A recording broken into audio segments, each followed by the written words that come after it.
Hey everyone, if this your first time here, get comfortable.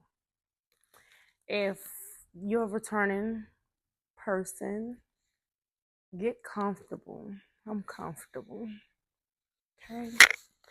Now, my name is Takara and I'm just here only sharing and spreading awareness on generational trauma, childhood trauma that can eventually affect the adult mentally. So get comfortable, babies. Okay. So today, this video is going to be about child neglect, and it's going to be a part two. And it's just basically about the child neglect I went through when dealing with my mom.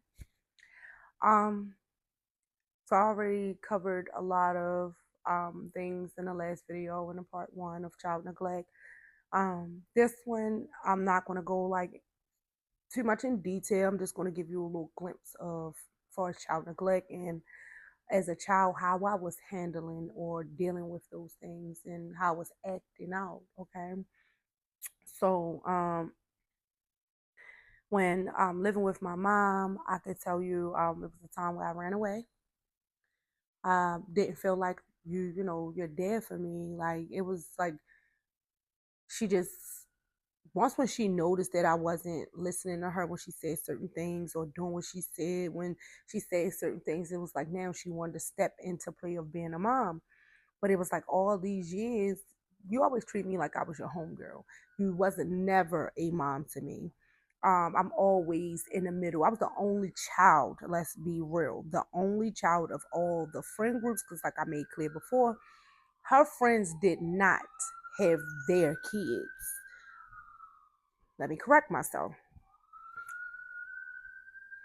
This certain friend group that she always hung with at this one point in time of her life, they never had their kids. Like they get their kids here and there, see them, love on them, this, that, and the third. But their kids was always to go back to whoever they came back from. Um, my mother always had me. Like, and if she didn't, I was with my dad. It was just like a back and forth of me bouncing between my mom and my dad my whole goddamn life. Okay. Now, I was always the only child that was really around, unless we was at Park Heights. Like I mentioned, that lady kids lived with her. So her sons lived there, so that's why they was always there. But it got to a point where as though like I was always treated like I was a homegirl. I'm right there in the middle of their conversations. Um, it was times where I was openly able to, go back and forth, like not even to make a comment about what was going on. So when it came to certain things, like then she started, like trying to be a parent. And I'm like looking at her like, man, you ain't never been no mother to me all this time. Like you ain't about to start now. And yes, I was young, but I remember that being my mindset because like, let's be real, like, and I know it's other kids that felt like that before about their parent. You you wanna beat me for what? You can't even protect me emotionally. Like I can't even come to you and hold a verbal conversation and we have a genuine back and forth. No. As a parent, that's what parents do. You have an open, genuine conversation going back and forth with your child. There was times where I wanted to have conversations with her and there'd be hold on because you on the phone, or hold on because one of your friends was trying to say something, or because they called your name. So it was like I was always being put on the back burner. When it came down to like eating, I wanted to eat some food. It was just always certain things that she only wanted to eat, like beef noodles and barbecue chicken. It was just certain little things, and I was like, bro, that it bothered me. Like I would make comments like, "Hey, mom, let's eat this," and no, I don't want that. Da, da, da, da. But one of your friends to make known that they wanted a certain meal, wanted to do something, and it was like, "Oh, okay, well, you was okay with that." But when I say something, it was like a no. You were so against it, and I didn't like that. So it was like she just kept like she was trying to be a parent and being a mother on times where it was like too late for me. For me, it was just too late. Like you waited too late to try to be a mother. Like it no. So it was one time where she just tried to discipline me and tried to make like, oh, I'm your mother, this, that, and third. Oh, okay. And she had this homegirl. The girl was like, her name was like Danielle or something like that. And matter of fact, I'm lying. That was not the homegirl name. She had a homegirl. I forgot the homegirl name, but the homegirl had a niece that name was like Danielle. And I was hanging with her. I was like 12 years old. I was 12 years old and I was hanging with Denise. She was like 17, 20, in between 17 and 20 years old. Like, yeah, so I had ran away. Me and my mother got into it. I forgot what it was about, but I believe it was more so because you're trying to discipline me and you're trying to act like a mother and doing things that you never did before. So I remember I ran to my little brother house that lived around the corner and his mother was like, oh no, you're not coming here, you're not bringing that grownness over here, this, that, and the third. Fine, cool. How I knew that, well, how she knew, because my mother called my dad. My dad made it known, calling the baby, his other baby mother, yeah, she, ran away, this, that, and the third, don't let her in. And when she got it, she was like, yeah, because your dad made it clear that you ran away. Yeah, you ain't bringing that grownness here, this, that, and the third. Oh, okay. And I can't stand, now that I'm a adult, it's like when people be like, you ain't bringing that grownness here, it be the parents that be turning us grown. Us as kids don't be grown. We don't just instantly operate out of grownness. It be the parents. Like, y'all be the ones not fixing or correcting things the minute that you see it, or allowing things because you think it's cute. Like, it be y'all. And then when it get out of hand to the point where we get a little older or we doing a little bit too much, and then you be like, oh, now you trying to discipline us and all this other stuff. When it be your parents, y'all wrong. That's probably why half of these kids out here acting out. Parents don't know how to be parents. They don't. They don't know how to be parents. All these parents want to be friends. We got enough friends in this world. We really be want some parents. We want some genuine parents, somebody that's gonna love us. These parents don't know how to do that, okay? So that's what it was for me. Like, that's why I ran away. Because you trying to do something you never did before. I couldn't get with it. Then when you were starting to try to do it, I was just already at the mindset of like, it's too late. It was just too late for that. I also felt like you know what, like my mom wasn't a parent to me because of certain little things like, okay, I'm going to Harlem Park. We wasn't wearing uniform, white shirts, khaki bottoms. And I couldn't stand that. I had one time, I will never forget, realizing that I was only operating out of like two pair of khakis. To the point I remember like going to like trying to design my pants. Like they getting so, the knees getting so faded. So I'm trying to design my pants by putting little rips or, little cuts through the knees and trying to shred the little cuts up and stuff like that or whatever, just trying to design it. Once when that got old and down played out, I went to cut them into capris because now it's about to get hot and all this other stuff. And I would never forget when my mother came to me and was like, why you ain't tell me you needed clothes? I was like, what? Like, I remember being a child when she said that to me, and I'm looking in my closet like, why do I gotta tell you I need clothes? Me as a child should never have to go to my parent to say, hey, I need clothes. I remember thinking that. And when that had happened, it was like that thought, like when she made that comment, it had pissed me off because I'm like, I had a little mind on me as a child. I was never like, what the freak you mean? Like, why I didn't tell you? Why you don't know as my mother? You know everything else, but you don't know. Okay. I remember having that thought. Then my stepmom, my godmom, I apologize, my godmother was still staying there. So it's like she's staying there, me and her sharing rooms. So when my mother did get me some clothes, she put the clothes in the closet. I think it was like 6 to 8 little things. And I remember looking at this like, that's it. But I remember when I seen it, I didn't even know it was mine. I thought it was my godmother's. I didn't know it was my clothes. So when that guy, when she got it, she like, take care of her, go, why you ain't putting none of your stuff on? I said, oh, that's my stuff. She like, yeah, who else is it? I said, I thought it was. I thought it was my godmother's. I thought it was hers. We sharing closets, we sharing rooms, and she had more stuff in the closet than I had. So I thought it was her stuff. I didn't think it was mine. So my mother like, yeah, that's yours, this, that, and third, or whatever. So go try it on. And yeah, I could fit the stuff, but I just remember being agitated, like, that's it. Because it was like 6 to 8 things. Then on top of it, I'm like, in my head, like, and then I still ain't had no school stuff, no khakis, no white shirts. Like, you got me regular clothes, but not nothing for school. I'm still operating out of the same thing for school wise. And I get it now. She was struggling. I get it now. She was struggling, so she couldn't, do those things. Get me all that I had wanted and stuff like that, or I felt that I needed. I remember now, and I believe that's what it was now. Um, I just remember like, what the heck, just confused. I remember a time where before my godmother had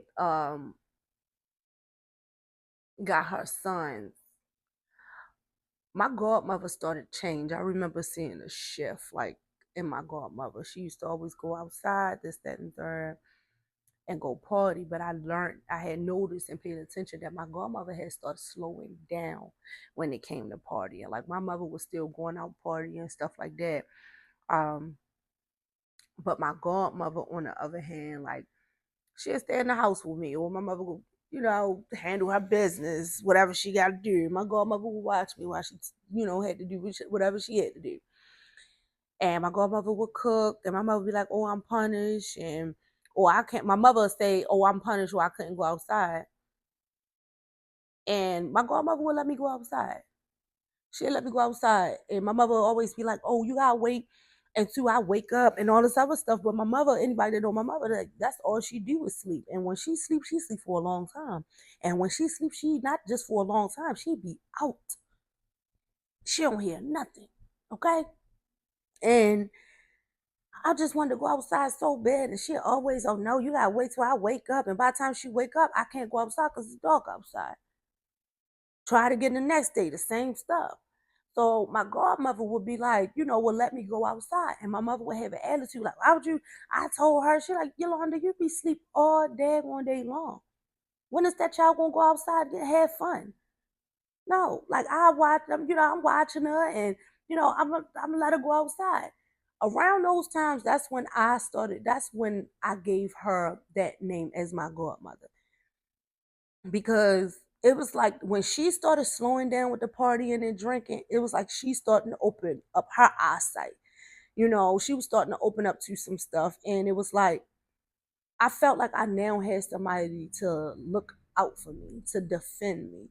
You get what I'm saying? Because my mother would always make little slick comments about, like, my mother ain't like a lot of stuff that I did or said, or how, because I would make it known. I was never that child that was just so quiet. But until I got with my father, I ain't had no choice but to, not talk. But when I was with my mother, I always spoke my mind about how I feel, what was bothering me, and all that. I did that all the time. Why? Because that's how my mother raised me to be. Like, speak your mind. And that's what I did. And during a child, I just remember that's just what felt right. Speaking my mind. And my mother, like, she let me do it until I got a little older, and then she ain't like it. Like, it was like she was okay with it, but when it came to, like, her mother was dealing with, I told you in part one about Drew. So my mother started dealing with Drew. I couldn't stand him. Like, I couldn't stand him. Okay. And y'all gonna be watching these videos and be like, why is she telling about these people or speaking on these people? Because these people was a part of my life. Okay. And my awareness didn't start coming until I became an adult. And when I sat back and looked at my life, and I noticed that it all It's a pattern. It's all a pattern, okay?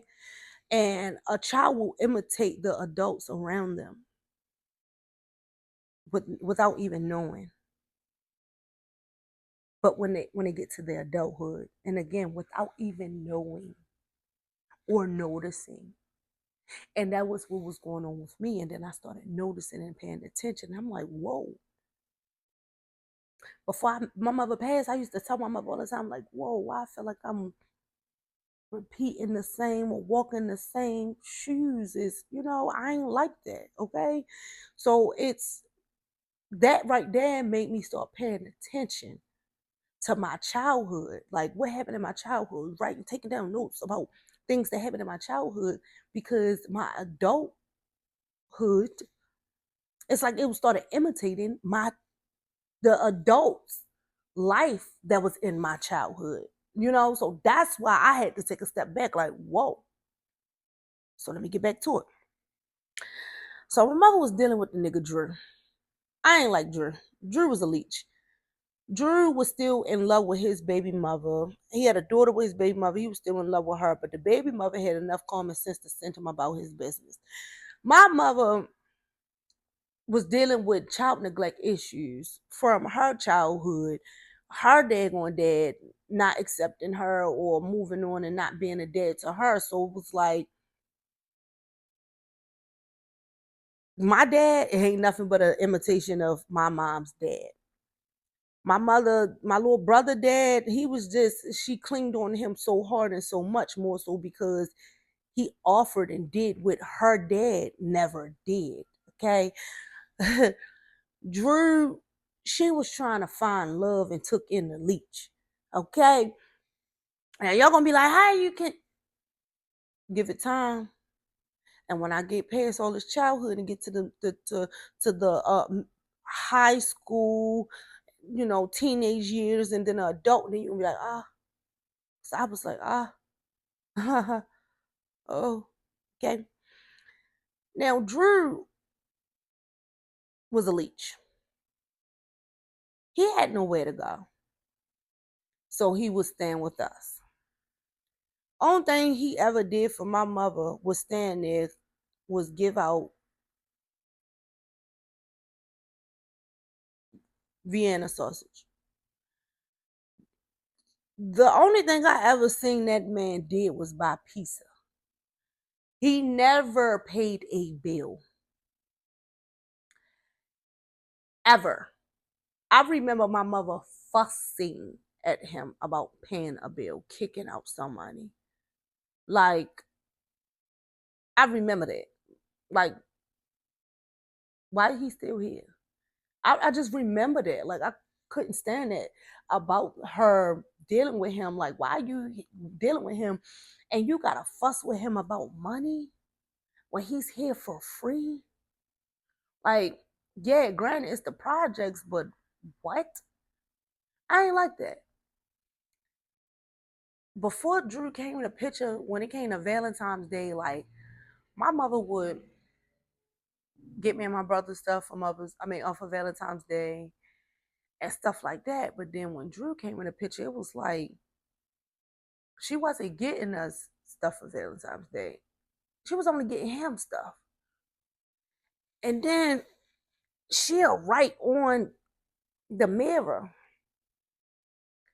and on the side of the refrigerator, like, love you, I love you, this, that, and the third, and all these gifts.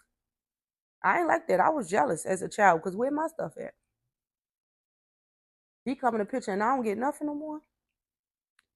You telling him you love him? You don't even say that to me. So you know what I did? I wiped it off the mirror. Wiped it off, ripped up the sticky thing and all that. The little sticky note that she put on the side of the refrigerator, ripped it all out. Sure did. And then she seen that I did that and was like, well, fussing me up. Why would you do that? And I told her, I said, you ain't get me nothing. You ain't even tell me you love me. On top of it, he ain't even buy you nothing. And you out here treating him, he been gone all day. He ain't get you nothing. He been gone all day and came back empty-handed. Ain't get you not a dag one thing. I was just so baffled by I just didn't like him. Like I didn't like him. So here we are. Have to admit. So I had said to my mother, and I had lied and told my mother because my mother was like, "Well, why you don't like him so much?" And I lied to my mother like, I said, that was my boyfriend first before it was yours. It was a lie.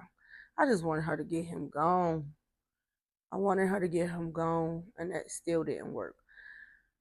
Before lying to her about that, what bothered me the most about him was like the nigga didn't take out trash, he didn't wash dishes. Like I'd never forget. He was hustling. We was living in Gilmore Projects. He was hustling, selling his little drugs. And yeah, my mother allowed him to be there, running in and out.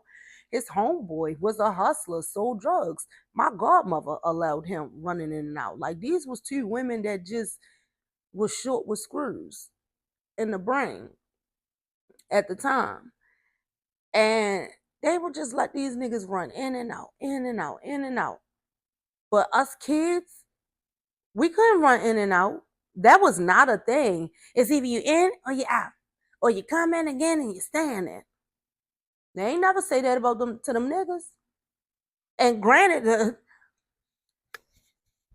the one my godmother was dealing with, he was cheaper than the one my mother was dealing with. But see, my godmother, she'd beat him up and make him kick out somebody. My mother, she just fuss and be like, you know what, whatever, da, da, da. Like, they was both penny pitching stupid niggas. But they knew what they had. They knew what they had. That's why they wasn't getting no money. Okay. Now, um, I remember my mother one time, the trash was built up so high and the trash can was near the steps. So I remember being a child and Andrew goes to throw trash in the trash, but it dropped. And the nigga never picked it up. So normally, like, I'll take out the trash because the nigga's not doing it. And I just was determined I wasn't taking this trash out because you got two grown men in this house. Somebody need to take out the trash. And it got to the point the trash sat there for so long to the point it got maggots on it. And I just still remember this watching, like, because I'm just like, how long is this going to sit there? I was just doing my own little test. I'm not even gonna lie. I remember just trying to figure out how long this was gonna sit there. And I'll never forget how she wowed out on me. Cause you just gonna let us sit there? I said, I didn't do it. You nigga did it. It doesn't matter. You's a child. Okay? And he keep running up and shit. You gonna keep walking past? I said, Ma, he keep going back. He runs in and out this house all day long, up and down the steps. He keep walking past it. He keep going past. So, and you's a child. He's an adult. I still didn't understand what that meant because he was a child too. You ain't even belong dealing with him. You what, 26, 27? That nigga was 17. He dropped out of school.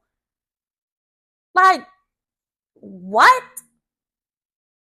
So that irritated me because it's like, the freak did that mean?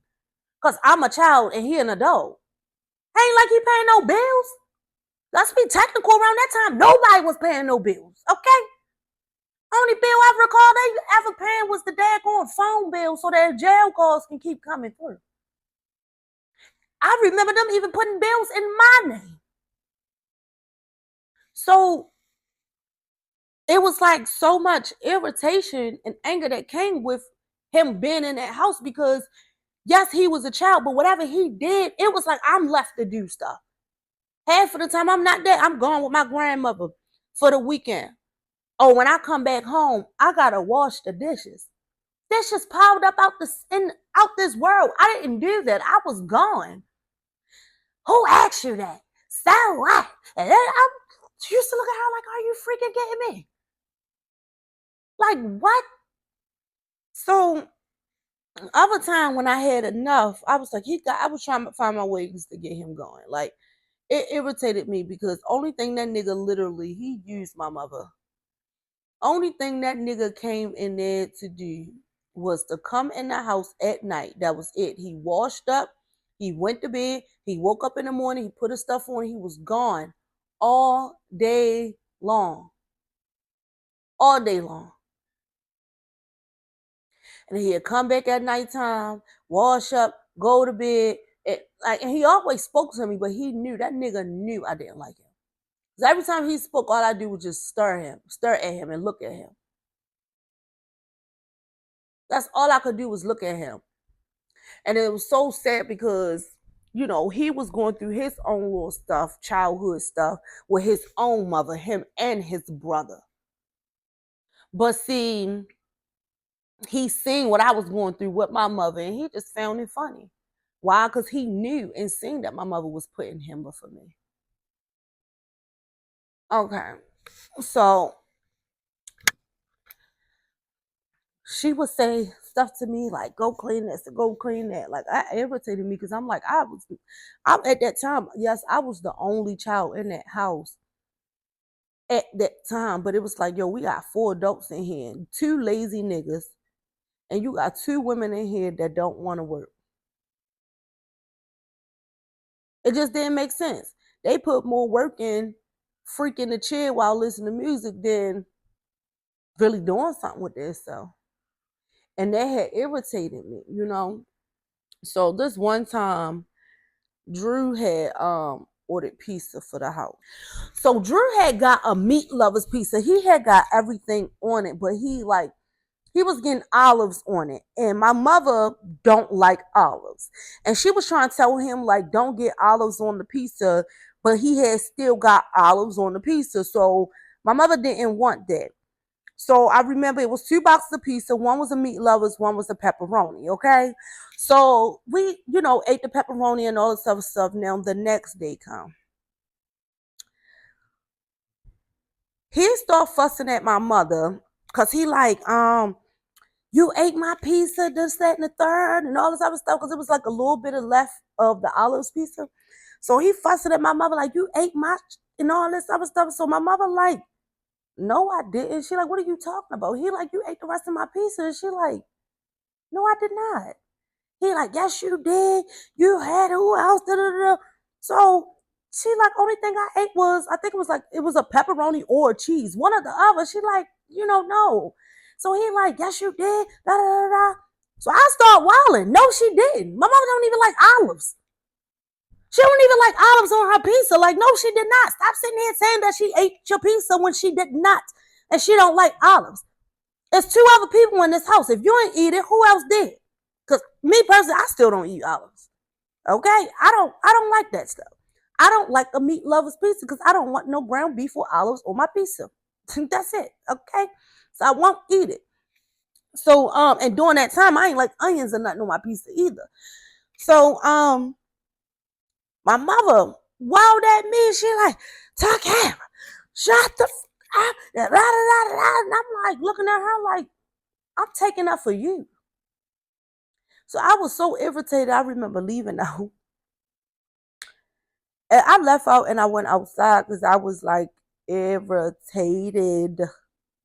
And I remember leaving out and going outside and I was talking to Keisha. And I remember telling Keisha about what had happened.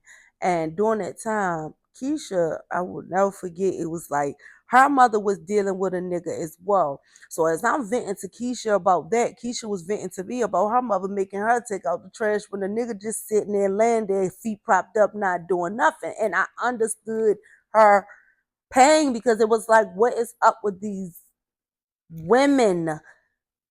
Like, what's up? Like, what? Okay. So, boom. Let me correct myself because I did more than lie and said that Drew was my boyfriend. I don't remember exactly what I had lied about, but something right now is coming over me and telling me, like, no, I lied more than that. I said something about being in a room and the light being off, like him. I must have said something about like him walking up on me or something like that. I had lied. I had did a real big lie. Hold on. because I just want to tap into what I'm hearing.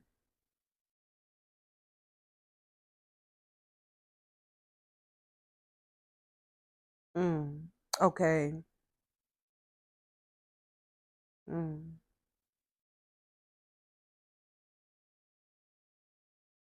Oh, my mother, she always knew I was lying about this. She always knew. I had lied and said that it was something about a dark room. Like he tried to come in my room while my light was off and turned my light on.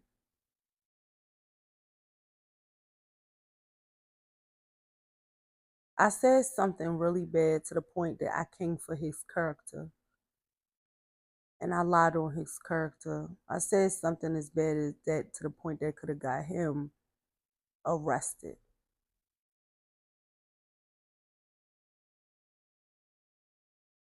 Okay, yeah, I lied to the point that I could have got him arrested for like trying to touch me or whatever. That man had not ever tried to touch me. And let me clear the record. I wish my mother was still here for me to clear that. She already knew. Um, he never tried to touch me. I just didn't like him.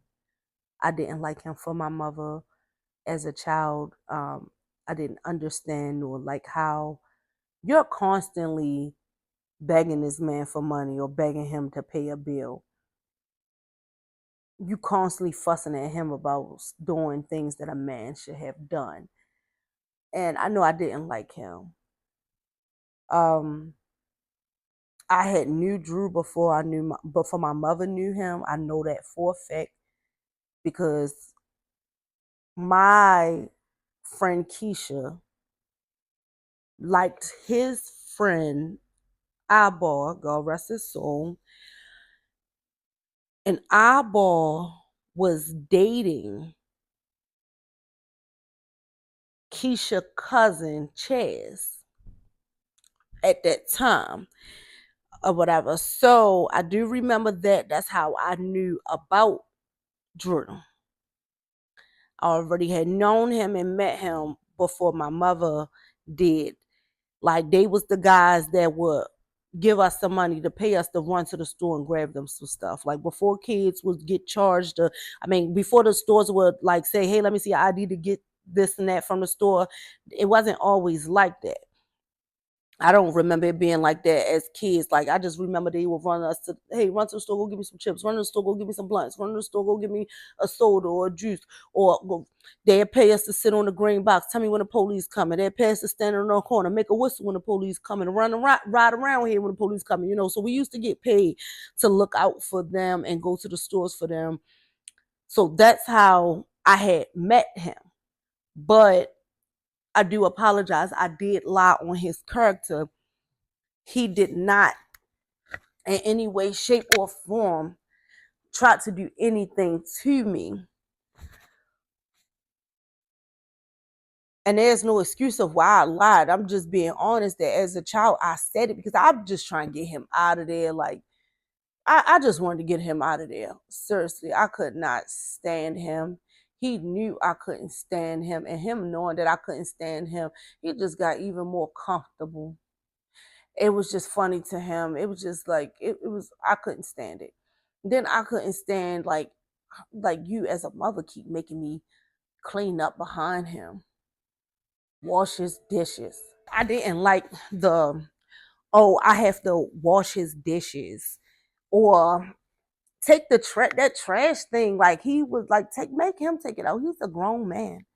Make him take it out.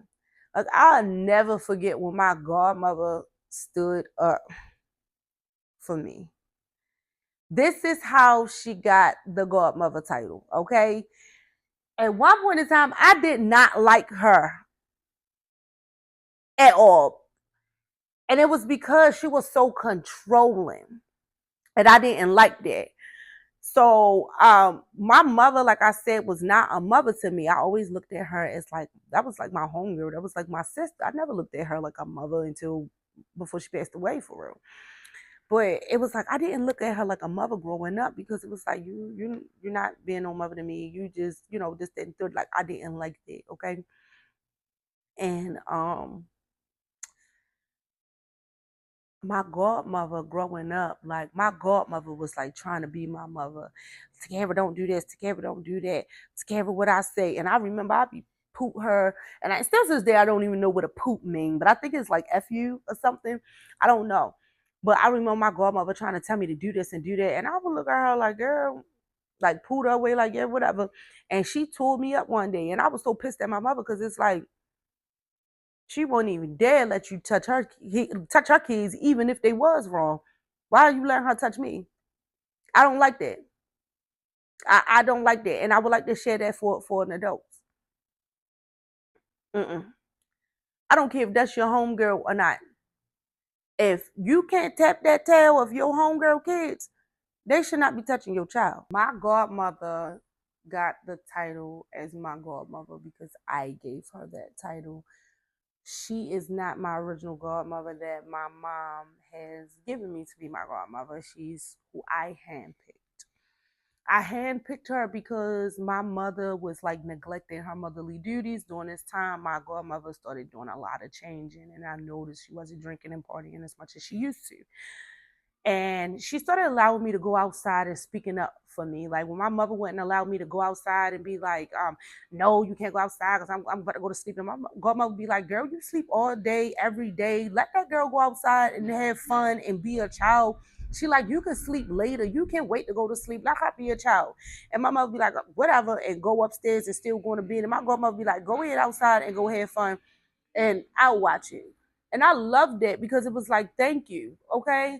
When it came to um my mother like take the trash out, my godmother started saying stuff to her like, girl, why don't you get that nigga to take it? He right up there. Go get him to take it before he leave out this door and stuff like that. Like when it came to washing the dishes, my godmother, guess she would say something to me like, yeah, to care of you a child, we're cooking.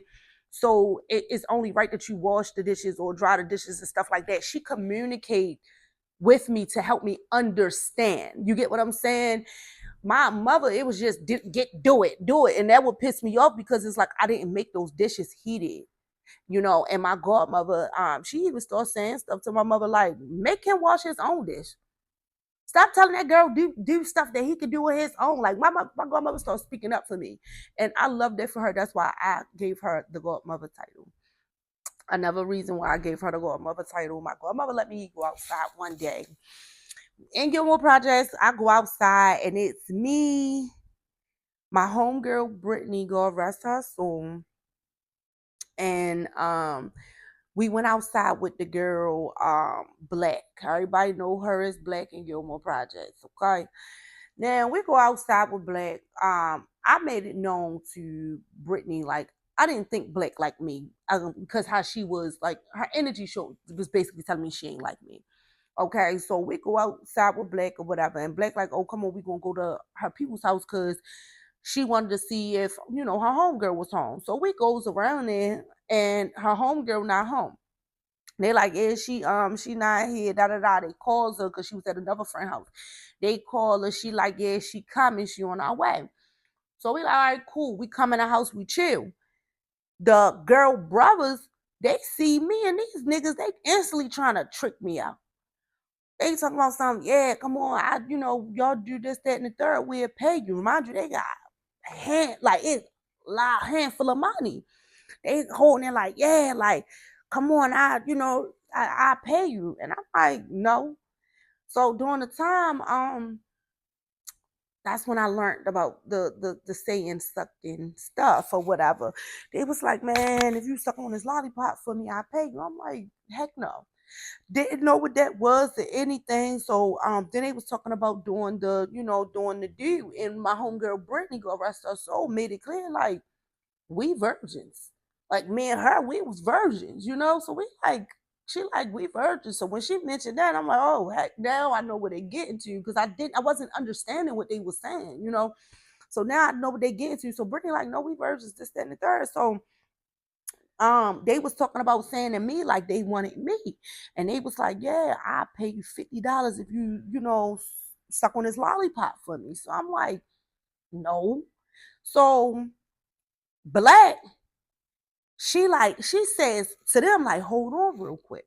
So they are like, all right, and they bops off, like goes towards the kitchen area. We still standing right there, like the door of the living room for real. She looks at me and says to me, like, yeah, if you go ahead and do it, we can split the money and do this, that, and the third. And I'm looking at her like, split the money? Like, that never made sense to me. Like, to remind you, I still didn't understand what they were saying. But when Brittany, when she made it clear that they was talking about the other stuff, and I'm like, oh no. So when she came back talking about splitting money, I'm like, if I was, why would I split the money with you? And I'm the one doing. Heck no, man. Brittany got out of there so quick and left her in there with them. Okay, we got gone. We dipped. The next day, Brittany come around there to come and get me. So I'm about to go outside with Brittany, and she like, come on, cause we was about to go. She like, I said, where we going? She like, we about to go around there with Black. I told her, I'm like, nah, I'm cool. I ain't want to be around her, so I stayed around there with the boy Tyrone. So Tyrone say to me, he like, why you ain't want to go? I said, I'm not going up there with her. I said, she was upstairs up there with them Gilmore Street niggas. Them Gilmore Street niggas was tricking them out, okay? And I wasn't trying to be a part of that. So Tyrone, he like, why you ain't want to go? So I told him, I said, I don't want to be around them Gilmore Street niggas. I said, and they ain't doing nothing but doing stuff for money. I wasn't okay with being into that. Fast forward to the next day, we all outside. I'm outside having fun. And I was outside with Keisha and her cousin Chaz. And we were sitting on the steps and we were just having fun, but we stopped and, was sitting down talking. And out of nowhere, as we sitting on the steps talking, I noticed a bunch of kids start lining up along the wall, like they going along the wall to sit down. And it was my man's Ike and his brother and all them, my man's Mo and all them. Everybody was outside, so they all start lining up against the wall. So as they lining up against the wall, like I noticed it, and even Chad, she was like, dang, where all them come from? But I realized, like, honestly, I remember my gut was telling me something wasn't right. I started feeling this gut feeling like it started getting a little hot and bubbly in my stomach, but it just wasn't right. And I didn't understand what was going on. But me and Keisha and Chaz, we were still talking out of nowhere. Black come around the corner, want to fight. So we look and we trying to find out who she talking about. Who she talking about? She want to fight. I'm thinking she talking about Keisha. No, she pointing at me. She want to fight me. So I'm like, what? I'm like, I'm not fighting you. Like, I don't for what? Like, I'm not fighting you. Whatever. So she like, oh, you scared? You scared? I'm like, I'm not scared, but I just didn't understand. Like at that moment, I didn't know what we like. What are we fighting for? You get what I'm saying? I didn't understand that. So I'm like, man, I pulled her off and I'm still listening to Chaz. And Chaz was really like dropping gems on me and Keisha. Like she was just basically telling us because Chaz at a teenage years, Chaz, like right now, anybody that know Chaz, she a business owner right now. I remember her as a child, a little girl, like Chaz always had that business mindset. That's just always was her. She was doing hair at the time, whatever to make her money, but she always had the business mindset. She always was into fashion. And I remember looking up to her like, like God dang, because I always wanted to be like that, to have all those kind of clothes, to be able to swap and put it together and know what I'm doing. Like I always admired that about her. So I just remember us sitting down talking to Chaz, and I just was like fully like asking her so many questions that I felt like I never was able to ask her because she was always on the go and always on the move. And I was just asking her so many questions like, well, how do you do it? And this and she said, girl, I just do what I love, what makes me feel good. And she was just pouring into me and Keisha and telling us like, do what you love. Don't stop being you. Don't stop doing what you love to do. She was telling us like, don't fall into this bull stuff around here, all this other stuff, always branch out and stuff like that. Like that's all she was telling us, me and Keisha, just pour into us in a way that nobody else in that community, nobody don't do that in the projects. They wasn't. And I remember that conversation so vividly. Like when you really love it, you find yourself doing it in your sleep. Like she was telling us like how when she go to sleep at night, she dreamed like in her dreams she's on fashion shows, run models, dressing people up, dressing herself up. Like this is something that she was always into, and she was just saying that's how she knew it was her calling. She said, so whatever you like to do and have a pull in, that's for you. You get what I'm saying? And as we listen to that, then Black come around there with all that. Nobody got time for that. So Chaz ended up stopping, having our conversation with us. Black came over there talking about because she wanted to fight, and Chaz was like, "Why? What you want to fight for?" And then that's when I found out it was about the Tyrone thing. Black made it clear, like, I want to fight her because she told Tyrone that I took her around there and was trying to pimp her out. I said, but you did. I'm like, the boy was talking about us sucking on lollipops and he'll pay us. I said, and she caught an attitude with me because I said, no, I wouldn't do it. I said, so that's why you want to fight me. That's all it was. That's why you want to fight me because I didn't do it. Because that's how I'm looking at it now. You want to fight me because I didn't do it? Because you ain't had nothing to split? Like, just say that. So, um, me and Brittany, we was like, that was my best friend. Like, that was my best friend. Her little sister was my best friend first, but Brittany had became my best friend. So Brittany had started telling me what was going on. Like she told me, like, yo, Black needed that money. You know, she living in a 3-story house with her peoples up there on Gilmore Street, and they needed, food and this, that, and the third. And I'm like, well, I get it. Like I understood that they had hardship and stuff like that, but to go around and try to pimp somebody out was crazy. So from there forth, I always stayed away from that girl. Like when my best friend was like, "Oh, she better go around there and hang on Gilmore Street with her," that's not something I was doing. I was separating myself because I just knew I didn't want to be around her. However, after that had happened and all that, it was a big old brawl and all this other stuff.